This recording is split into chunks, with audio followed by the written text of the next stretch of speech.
Hey, how's it going, guys? This is Brandon with Electrical Specialist. I thought I would just take a minute here to do a little video for you guys.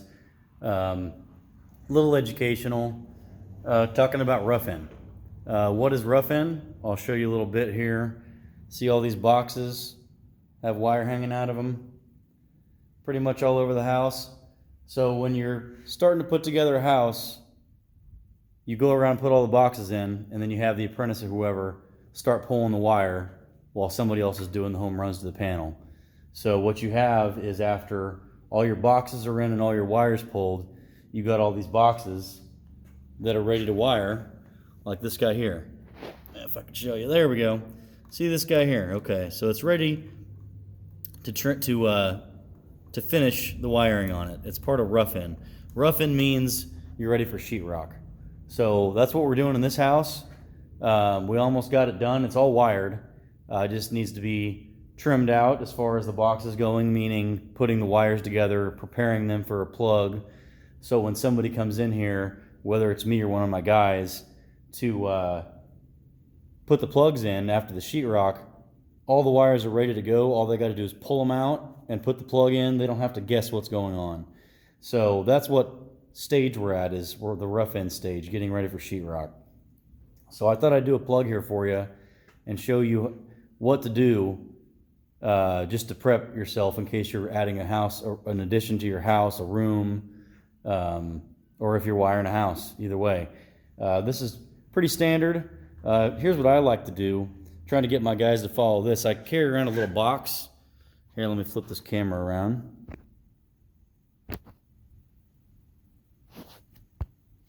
Okay, it's not going to let me. Interesting. So this box here has everything I need. It's also a scrap box. So it's got my wire nuts. It's got all my wire nuts in it. Every single thing I cut goes in the scrap box, and it's got my tools. And all I need is my strippers, of course. I keep my razor in my pocket. You see right here, I keep a folding razor in my pocket. And then I keep, of course, my strippers here, dikes, and linesmans. That's everything I need to trim out a house. And I keep this box and I just carry it around with me, so I don't have to carry around the wire nuts by themselves. And I can keep the scrap wire or the trash without piling it up and having to sweep it later. So, that being said, I'll go ahead and set this up here and show you a typical wiring method for these guys. So typically you got your in and out. So you got a power coming in and a power going out, because this is just a standard plug. I'd say it's in a bedroom, but this is in a master closet. Only one plug in here just for convenience, but okay, so we want to strip the insulation off of these guys. Now code says you need to strip it all the way back to just a 1/4 inch of this yellow insulation coming into the box. That sounds pretty hard to do, but when you get pretty masterful with these knives, and believe me, once you do a bunch of apartments and houses and you've done thousands of these, it's not hard to do. It does seem pretty difficult as a beginner, but here you go. You just take your knife, go in there to the back, score one side, score the other, and then you pull. And there it is. Then you throw it in your bucket here.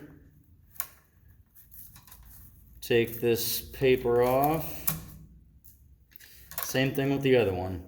I pull it away from the box, reach in there all the way to the back, score it, score this side, pull. Okay, take the paper off. Now you've got hot neutral ground from one, hot neutral ground from the other. Here's what I like to do. Take everything I don't need and push it up out of my way. You always start with the ground, so I'm going to leave it down. Ground down, everything else up. Okay, now I'm going to reach back in the box here. So you got two and you can only land one on the plug. So I'm going to reach back here, kind of helicopter twist these guys together. There's many ways to do this. This is just the one that I like, that I was shown, that I stuck with.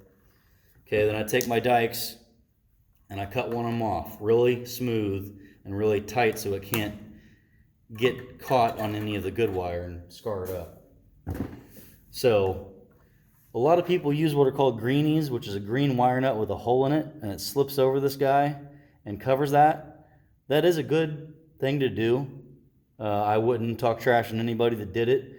In fact, I might go to that one day, but honestly, I've done this for so long, and I'm very careful. I push this little burr way back in the corner and make sure not to put any other wires by it. So maybe for you starting out, you go ahead and use a greenie and put it on here, but I know where to put it, so it's not going to get me into trouble. I take my strippers here, I grab it, and I shove it back in the corner, and it's never going to be a problem for me. Okay, so then I take neutrals next, shove them back in the corner of the box, so like that. So eventually we're going to accordion these guys, right? Like that. So, but for right now, I'm going to start the accordion, cut them off, strip them out about 1/2 inch.